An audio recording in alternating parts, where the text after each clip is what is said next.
Saio hau Nafarroako gobernuak diruz lagundu du.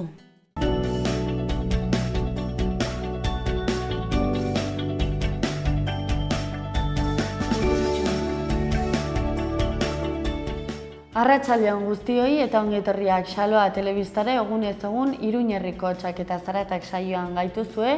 Gaur maiatzak 22 dugu, astelena, eta gaurko elkarrizketen gonbidatuak hauexek izanen ditugu. Mikel Egarra etorriko zaigu Txantrea auzotik Euskaldunon biltokia elkartaren inguruan hitz egitera. Eta bestalde batetik bigarren elkarrizketan gaurkoan zibererasoak landuko ditugu Julen Linazasoro teknologia berrietan formatzailea denarekin. Hori baino lehenago, egunero egiten dugun moduan, lerroburu nagusiak aztertuko ditugu Aitziberriturriarekin. Arratsaldeon Larraitz, hauexe dira gaurko egunak utzizkigun lerroburuak.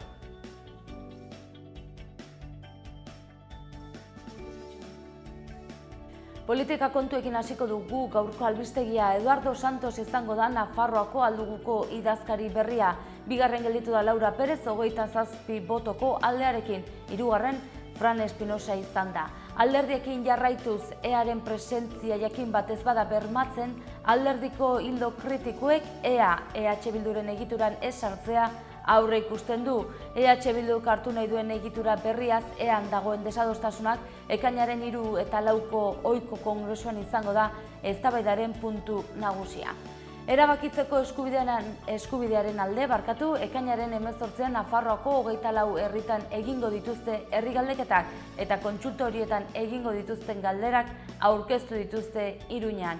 Bertzalde Iturraman elkarretaratzea egin dute azken eraso sexista gaitzesteko. Iturramako jai batzordea salatu duenez, erasoa larunbat gauean izan zen eta intentsitate altukoa.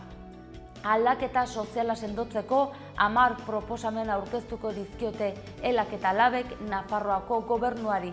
Eta hezkuntza burujabetza aldarrikatu dute sortzen jaian Euskarazko eskola publikoaren aldeko festan. Eta kirol kontuak ere utzi dizkigu astelehen honek. Martinez de Irujo pilotariak agur erran dio pilota profesionalari bihotzeko arazoak medio eta kirol kontuekin jarraituz osasunak amaiera tristea eman dio denboraldi triste bati bortz eta huts galdu du Sevillaren zelaian.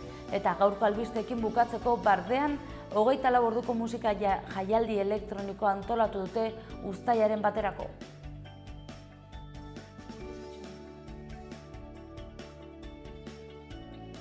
Eskerrik asko Aitziberriturria, orain egunkarietako azalekin aurrera eginen dugu. Diario Navarra egunkariari dagokionez gaurkoan lerroburu nagusian, militantziak Pedro Sánchezi PSOEko idazkaritza nagusia itzuli dio. Sánchezek bozken 40%rekin irabazi zuen, Susana Díazek 40% lortu zuen eta Patxi Lópezek 10%. PSOEk esan ezina eginen du Espainiaren norabidea aldatzeko, adierazpen batzuk jarri dituzte hor azalaren goiko aldean, eta bestalde PSN-ren 70%ak Sánchezen alde bozkatu zuen. Gaurko argazkiko protagonistak hortxe ditugu, Nafarroako enplegu bultzatzaileak dira, zeinek aukeratutako proiektuak 78 lanpostu sortuko ditu. Akzion Impulso programako hautatuak ageri dira argazkian. Eta bukatzeko beste albiste bat nabarmenduko dugu, izan ere Nafarroako 100 herrik internet konexio arazoak dituzte. Eta Diario Noticias egunkariari dagokionez, gaurkoan lerroburu nagusian ere Pedro Sánchez protagonista, militantziak Sánchez berriz jarri du eta PSOE PPren aurrean jarri da. 40% lortu du Sánchezek, 40% Díazentzat eta 10% Patxi Lópezentzat. 15.000 bozka gehiago izan zituen Sánchezek. Bestalde lerroburu txikiago batean, Podemoseko albistea izan ere 27 bozken diferentziarekin Eduardo Santos izanen da Nafarroako Podemoseko presidentea. Eta gaurko argazki nagusiko protagonistak Nafarroako haur batzuk ditugu, ikastola publikoaren indarra, inorratzean utziko ez duen D ereduaren defentsa aldarrikatu zuten atzo Iruñean sortzeneko jaian, eta protagonistak hortxe ditugu ikasle batzuk. Eta bukatzeko, Ezkabako kartzela frankistan egon ziren 6.000 presoei omenaldia egin zieten eta argazki bat ere badauka. Aurrera egin dezagun Gara egunkariarekin. Lerroburu nagusian Pedro Sánchez ere protagonista, oinarriek bigarren aukera eman diote Pedro Sánchezi eta PSOE zaharra aldatzeko deia egin dute. Aurreikusi gabeko datuekin garaipena lortu zuen Sánchezek. Gaurko argazkiko protagonistak errealekoak ditugu, erreala Europara Atletik itxoiten. Eta albistegiago ere ekartzen dituzte hor argazkiaren goiko aldean, Oiartzun bigarren mailara jaitsiko da. Bukatzeko, beste albiste bat, elkarrizketa bat hobe esan da dugu azalean, Eguzki Urtaga soziologoari elkarrizketa bat egiten diote gaurkoan, eta hauxe diote bere adierazpenek balio erantsia ekarriko duela frogatzeko erronka du Euskal Elkargoak. Eta bukatzeko joan gaitezen Euskal Herri Irratiko lagunen agerkarira. 3 albiste nabarmentzekoak, batetik Ezkabako ihesaldian parte hartu zuten presoak izan dituzte gogoan, eta hainbat irudi ikusi ditzakegu omenaldikoak. Bestalde kiroletan, Irujo ez da gehiago kantxan lehiatuko, hortxe argazkian ikusi dezakegu, eta bukatzeko Eduardo Santos izanen da Nafarroako alduguko idazkari berria.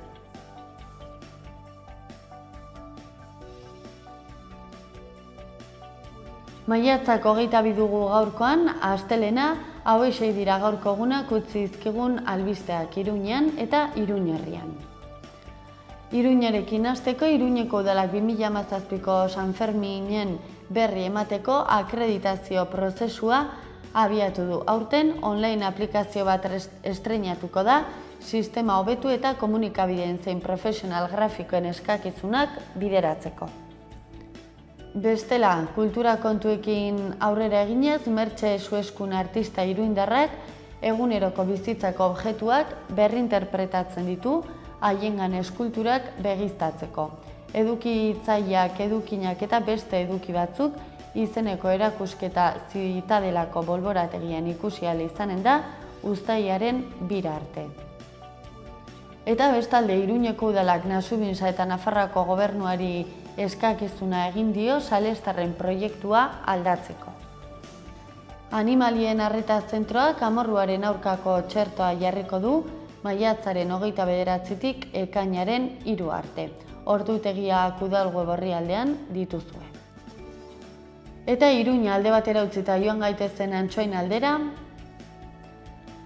Antsoaingo udalak 2017ko maiatzaren 10ean egindako osoko bilkura berezian erabaki zuen hasiera batez onartzea aipatutako enpresa publikoaren memoria eta estatutuak.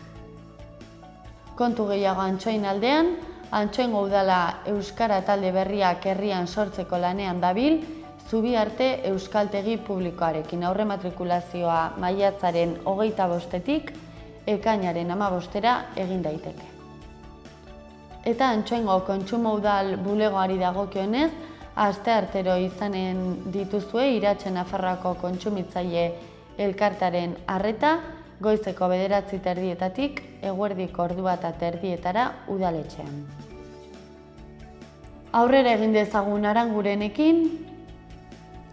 Deialdia kulturako teknikari lanpostu aldi baterako kontratazioarekin betetzeko izengaien zerrenda, hautaproben bidez osatzeko euskarazko mailak eta froga eskatu zuten haientzako Jose Maria Iribarren ikastetxean eginen da, maiatzaren 29an goizeko 9:00etan eta ekainaren 6an asteartean eginen da ahozko froga. Eta bestalde Aranguren Ibarreko udalaren tokiko agenda 21ean logotipoa diseinatzeko lehiaketako irabazlea Miren Otermin Rodrigueza. Eta bestalde Mutiloako kontsultategiko birmoldaketarako eta handitzeko lanen kontratazioari dagokionez, aurkezpenak egin daitezke maiatzaren 23ko ordubiak arte udaletxeko bulegoan. Eta bukatzeko joan gaitezen Barañein aldera. Gazteek alokatutako Bareñengo etxabeen fatxadak apaintzeko bigarren lehiaketa ospatu eginen dute. Bareñengo Gazteentzako Baliabide Zentroan aurkeztu behar dira obrak 2017ko maiatzaren 2tik 29ko gaueko 10 baino lehen. Eta bestalde, udalekuen berri ematen digute ere Bareñengo udalgo orrialdean, eskuragarri dauzkazue uda honetarako euskarazko kanpaldien zerrendak, honetan euskaraz diren udaleku desberdinen eskaintza aurkituko duzue, alde batetik lehen hezkuntzako mailara bideratuta dauden udalekoak eta bestetik DBH mailakoai. Izen ematea irekita daukazue.